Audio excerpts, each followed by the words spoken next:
Heredarán la tierra. Esquemas bíblicos para la economía política. Por el Dr. Gary North.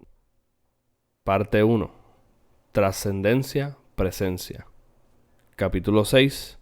Prohibido el paso.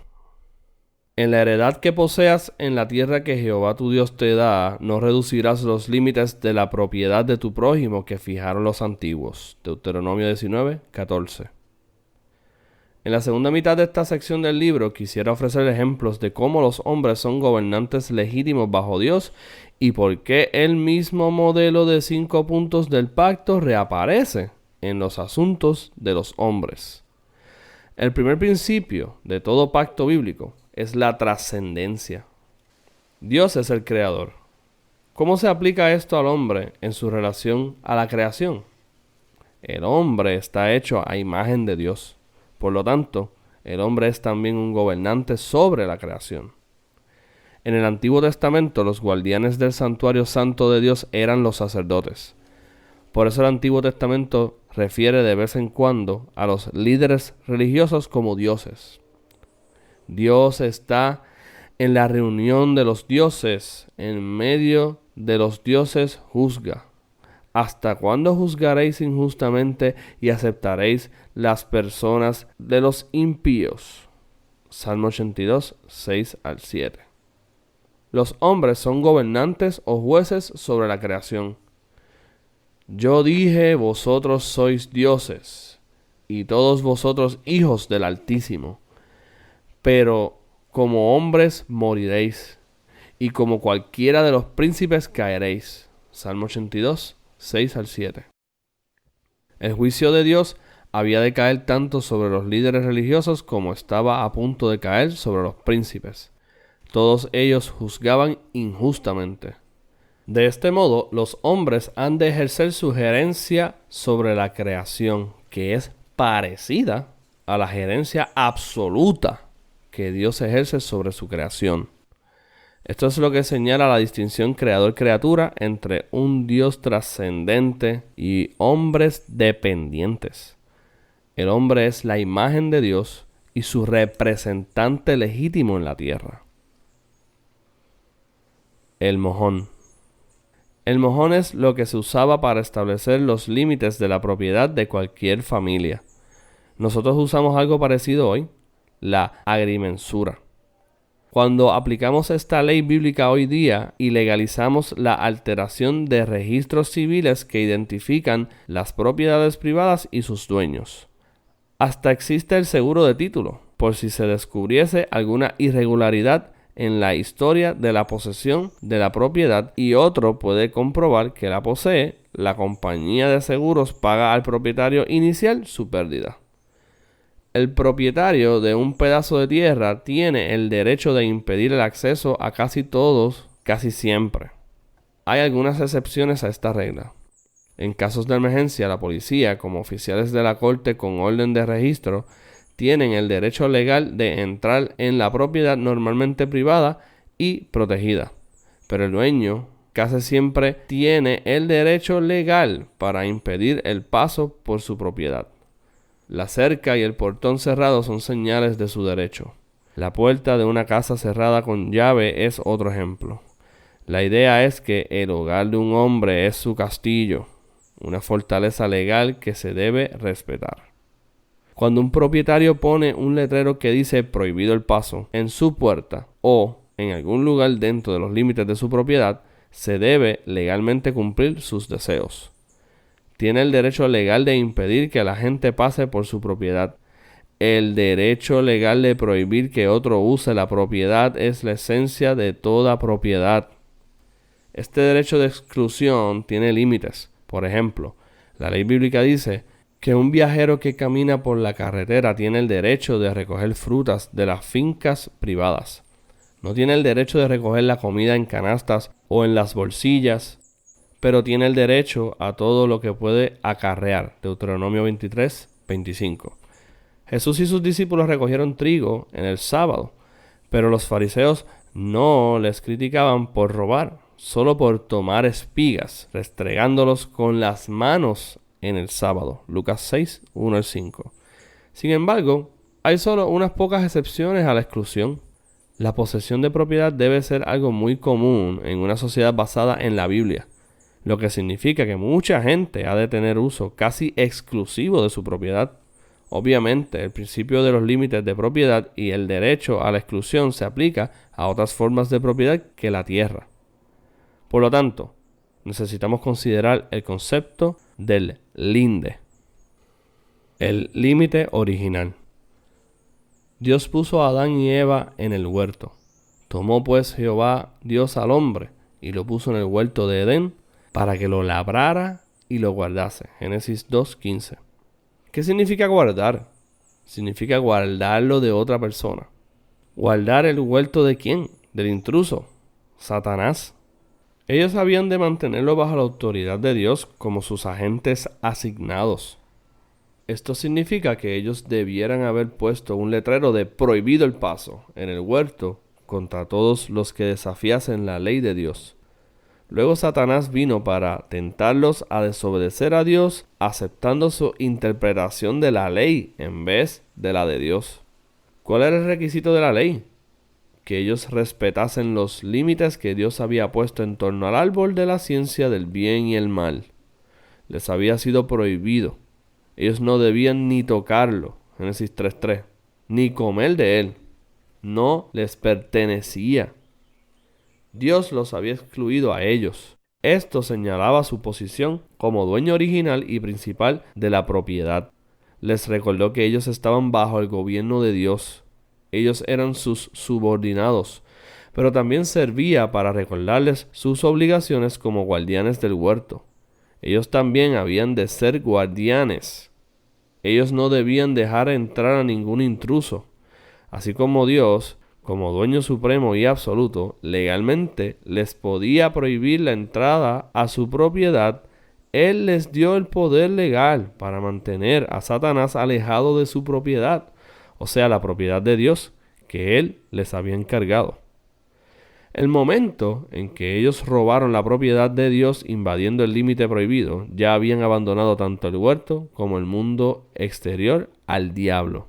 Si ellos podían afirmar su poder violando la propiedad de Dios, entonces Satanás podía violar legítimamente la propiedad de ellos. Si ellos no estaban dispuestos a honrar el derecho de otro dueño a excluirles, ¿a qué ley podían apelar para enforzar sus derechos de propiedad? Ellos habían violado los derechos del ejecutor cósmico de la ley. ¿Quién ejecutaría sus acusaciones contra Satanás? Al aceptar la legitimidad del robo, fueron víctimas del ladrón más grande del universo. Al aceptar la interpretación de este ladrón cósmico de los derechos de propiedad de Dios, se colocaron bajo el gobierno moral y inmoral de Satanás. Ellos prefirieron la perspectiva satánica de la ley bíblica. ¿Qué podían decir contra él después de su propio acto de rebelión? Exclusión y propiedad. Entonces Dios vino para juzgarlos. Les echó fuera del huerto, Adán, Eva y Satanás. Nunca más se les dará a los humanos el acceso físico al árbol de la vida, fuente de vida eterna. Génesis 3, 22 al 24. Él colocó unos seres angelicales y una espada encendida a la entrada para no dejarlos entrar. Señaló los límites de su propiedad con una placa de prohibido el paso verdaderamente potente. Ya no contaría con la autodisciplina de ellos para mantenerlos alejados de su propiedad. Les impuso un castigo inmediato. Dios no abolió la propiedad privada cuando maldijo a Adán y Eva. Por el contrario, la reforzó. El huerto mismo testificó a la legitimidad de los letreros prohibido el paso.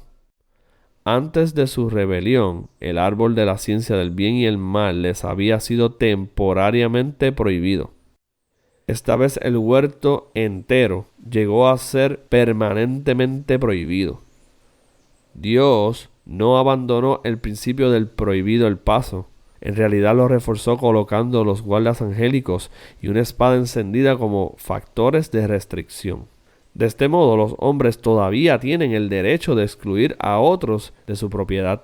También pueden apelar al gobierno civil para imponer sanciones físicas o de otra índole contra los que violan su propiedad exclusiva, tal como Dios mandó a sus ángeles para hacer cumplir su propiedad exclusiva.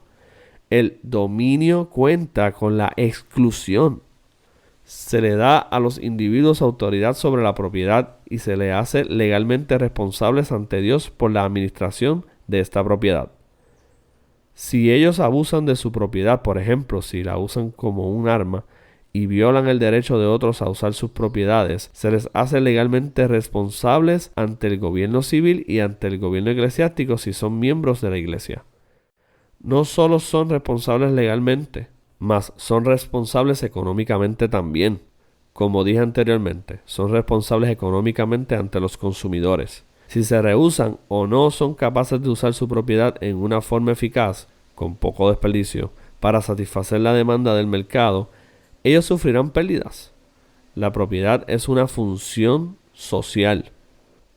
Una vez que las autoridades civiles permiten que los ladrones hagan lo que quieran en la comunidad al no castigarlos o al no requerir que los criminales convictos restituyan a su víctima, Éxodo 22, el Estado ha comenzado a debilitar la defensa de la propiedad. Si los ciudadanos urgen a sus representantes a confiscar la propiedad de los demás por medio del voto, ellos se convierten en cómplices del crimen. El socialismo y otras clases de redistribución política de riqueza son formas de robo. ¿Por qué? Porque el Estado está violando el derecho de los propietarios a excluir legalmente a otras personas del uso de su propiedad o de los frutos de su labor y su propiedad. El Estado comienza a excluir a los dueños legítimos de su propia propiedad.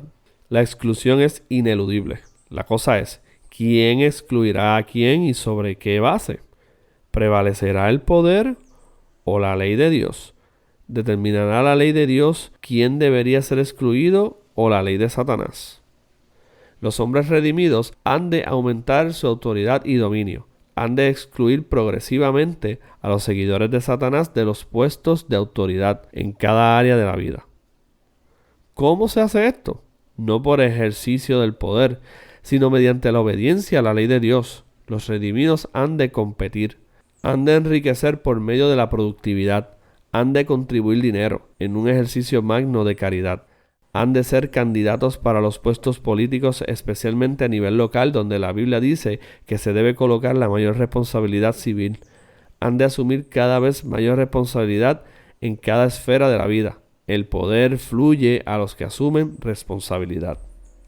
En resumen, la exclusión de los injustos de los puestos de poder se debe lograr por medio del cumplimiento de la ley bíblica. Primeramente, por el autogobierno del cristiano bajo la ley bíblica. Segundo, por lograr los cristianos el apoyo de la mayoría de los votantes a favor de la ley bíblica. Tercero, haciendo cumplir la ley bíblica públicamente. Esto significa el reemplazo constante y sistemático de los jueces humanistas de hoy con jueces que hagan cumplir la ley bíblica. No nos equivoquemos, el dominio cristiano necesariamente exige la exclusión de los anticristianos de los puestos de poder. Esto es en parte un proceso político. Es un proceso desde abajo hacia arriba, no un proceso de arriba hacia abajo, pero tienen que haber ganadores y perdedores políticos. Nuestra meta como cristianos es convertir a los humanistas y satanistas en perdedores culturales y políticos. Tenemos que hacer esto por medio de una actuación mejor, una organización mejor y la bendición de Dios. Los electos de Dios tienen que ganar las elecciones. Exclusión y matrimonio. El octavo mandamiento es muy claro. No cometeréis adulterio. Éxodo 20:14. El décimo mandamiento es también muy claro. Ningún hombre ha de codiciar la esposa de otro. Éxodo 20:17. Esta ley también se aplica a esposas que codician los maridos de otras mujeres. Todas las autoridades establecidas bajo el pacto de Dios, la iglesia, el Estado y la familia, deben preservar la santidad del matrimonio. Las tres instituciones han de imponer castigos, sanciones, contra los que violan el matrimonio cometiendo adulterio. Esto es claramente un caso del derecho de exclusión. Es un letrero que dice prohibido el paso de por vida en la puerta del dormitorio. La mayor parte de los que favorecen una forma moderna de socialismo, el mal llamado estado de beneficencia, probablemente aducirán que el aspecto exclusivo del matrimonio no es igual al aspecto exclusivo de la propiedad privada. Ellos dirían que el derecho de excluir a otros es legítimo cuando tiene que ver con relaciones personales, pero no con respecto a bienes económicos. Sin embargo, es interesante observar que, en la medida que la idea del estado de beneficencia se ha difundido, el divorcio y el adulterio también se han hecho más comunes. ¿Será esto solo una casualidad? El comunismo marxista. En 1848, Carlos Marx y Federico Engels publicaron el famoso Manifiesto Comunista. En la segunda parte de ese libro, ellos admiten abiertamente, en una palabra, nos acusáis de querer abolir vuestra propiedad. Efectivamente, eso es lo que queremos. En la página siguiente de mi versión en español, ellos proceden a pedir la abolición de la familia. Tomaron precauciones para no pedir esto abiertamente. Estaban escribiendo un tratado popular. Pero ellos dicen que la familia burguesa, es decir, un hombre y una esposa, es en realidad corrupta, porque hay prostitución en la sociedad. Por lo tanto, el comunismo solo tiene que admitir lo que es supuestamente el caso, una comunidad oficial de las mujeres. Ellos dicen, los comunistas no tienen necesidad de introducir la comunidad de las mujeres, casi siempre ha existido. Históricamente, esto es una tontería, es un pretexto débil para este aspecto malo del comunismo. Engels mismo más tarde hizo esta observación extraordinaria. Es un hecho curioso que en cada gran movimiento revolucionario la cuestión del amor libre surge. Desde luego que sí. Lo que los revolucionarios odian es el principio cristiano de la exclusión legal. Lo que odian es el derecho de Dios de excluirlos de la vida eterna, y cada aspecto de los derechos legales exclusivos señala al derecho legal del pueblo de Dios para disfrutar el favor de Dios en la tierra y en la eternidad. No nos debería sorprender el enterarnos que Engels nunca se casó y tuvo varias concubinas, y que Marx sedujo a la sirvienta de toda la vida de su esposa. Sí, el doctor comunismo tuvo una sirvienta a tiempo completo toda la vida, y fue el padre de su hijo ilegítimo, Fred Dimot.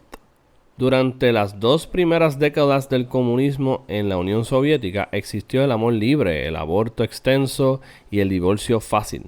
Luego, a mediados de los años 1930, Stalin vio lo que estaba ocurriendo con la familia.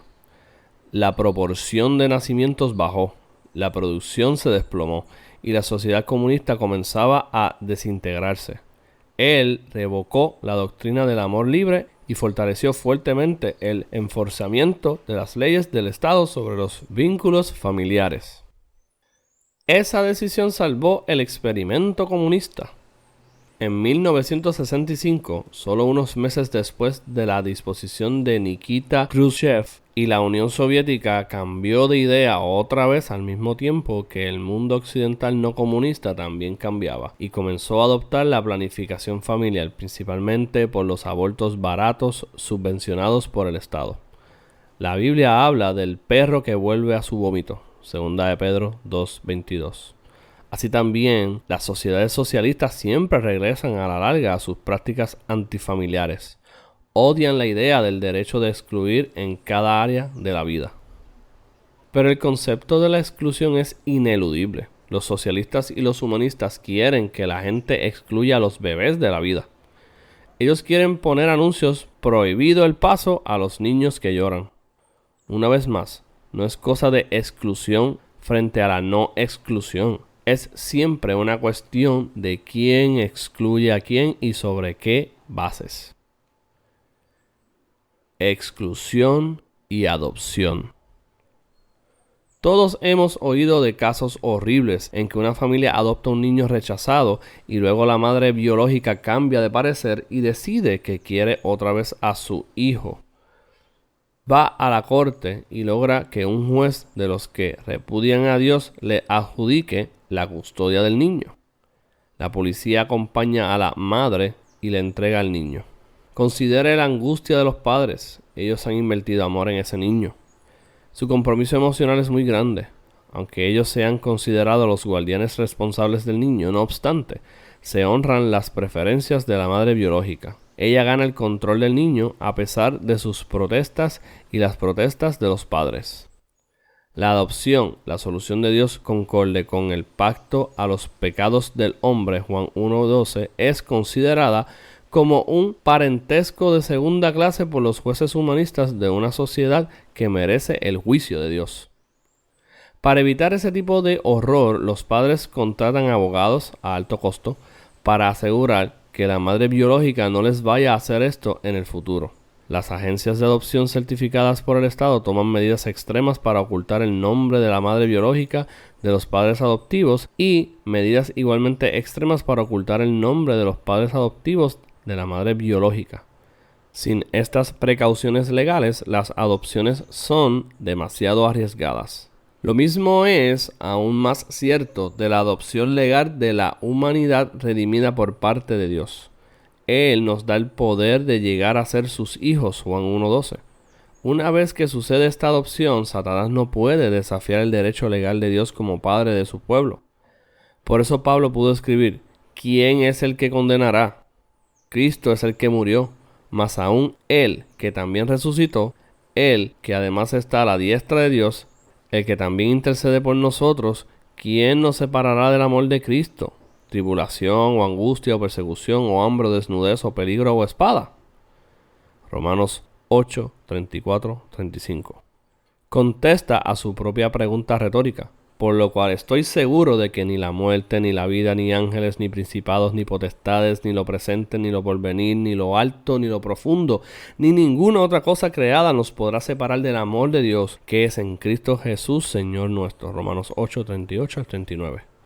Dios tiene derecho privado sobre la vida de todas las personas.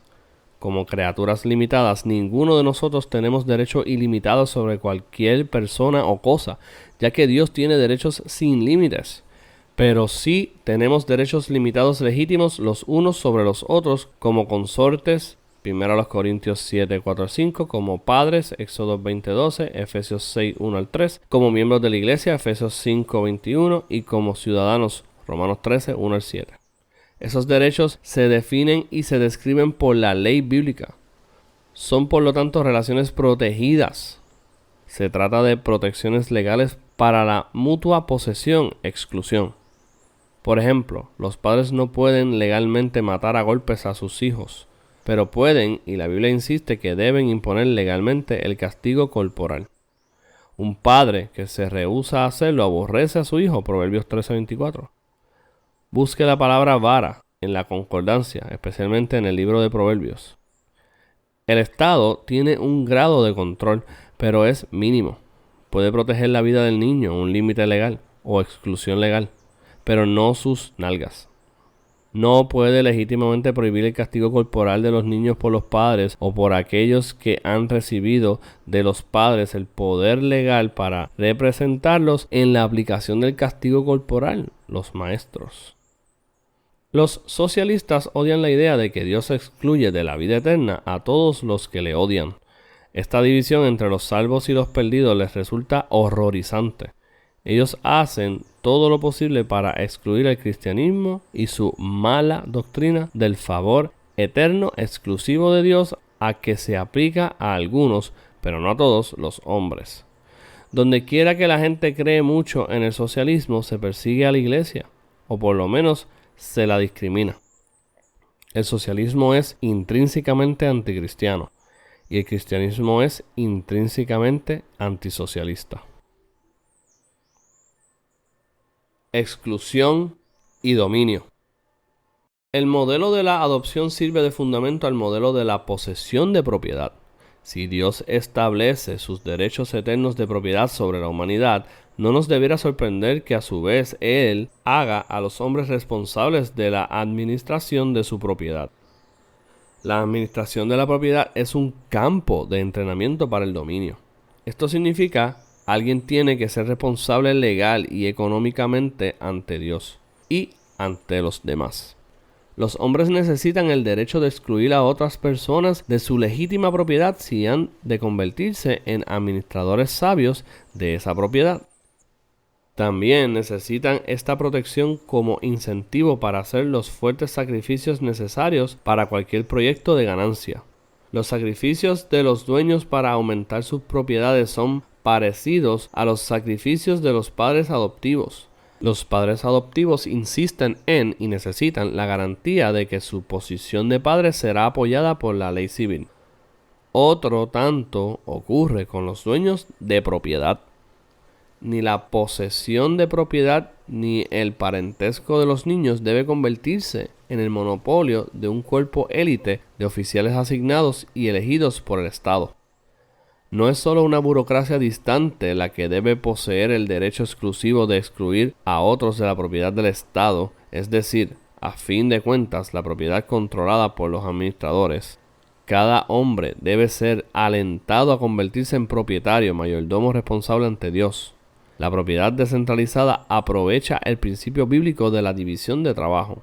Es interesante notar que en las sociedades comunistas, desde la República Utópica, lugar que no existe, de Platón hasta la sociedad soviética moderna, los oficiales gubernamentales han reclamado derechos de parentesco sobre los niños. Fundan centros de guardería infantil y requieren que las madres que trabajan dejen sus hijos bajo el cuidado del Estado. Además, la enseñanza obligatoria en las escuelas certificadas por el Estado es un aspecto universal del Estado Salvador moderno.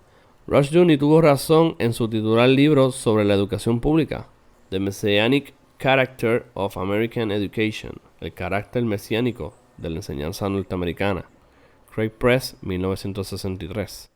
El Estado como Salvador es precisamente la visión de los pedagogos progresistas, lo que por medio de sus propios escritos Rushdoony comprueba. Un cristiano que honra la Biblia reconoce a la enseñanza estatal obligatoria como una forma de secuestro legalizado. Conclusión. Dios excluyó a Adán y a Eva del árbol de la ciencia del bien y el mal.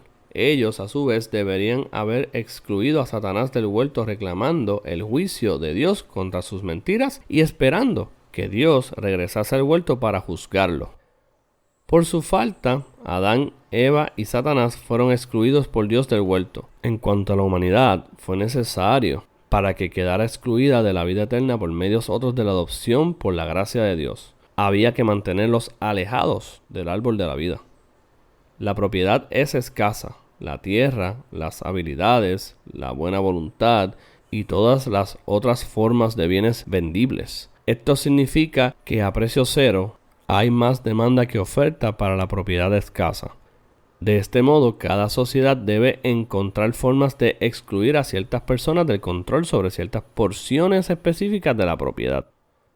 No se puede evadir el concepto de exclusión.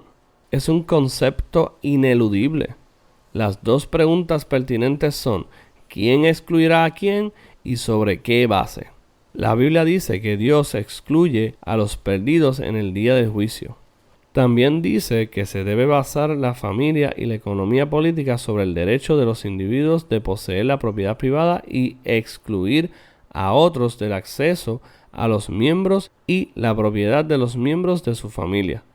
Esto enfurece a los socialistas, que quieren que solo el Estado posea este derecho de exclusión. El principio bíblico de exclusión nos lleva a las conclusiones siguientes. 1. Dios, como el dueño soberano, excluye a los hombres de todo lo que Él quiere reservar para sí. 2. Él elige a algunos para la vida eterna, adopción, Juan 1:12, y excluye a otros, Romanos 9. 3. Él delega a los hombres un poder legal limitado para excluir a otros en cada aspecto de la vida. 4. Los redimidos deben tomar el dominio de manos de los seguidores de Satanás en cada aspecto de la vida. 5. Por lo tanto, los redimidos deben excluir a los rebeldes de la propiedad en cada área de la vida.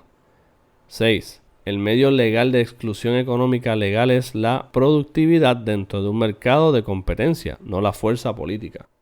7. Este poder de exclusión actúa en cada esfera de la vida: la familia, la iglesia, el Estado, el comercio, la educación, etc. 8. La exclusión es fundamental al dominio. es el campo de entrenamiento para la responsabilidad personal. 9. La posesión, el derecho de excluir de propiedad, no debe ser violado por el Estado, así como no se debe violar el derecho de excluir a otros en el matrimonio. 10. El Estado no debe convertirse en el único dueño, por lo tanto, el Estado no puede abolir legítimamente la propiedad privada. 11. El socialismo es un robo, la exclusión ilegítima de los dueños legales por el Estado. 12. Por lo tanto, el socialismo es antidominio y propoder. 13. El socialismo es histórica y teóricamente antifamilia.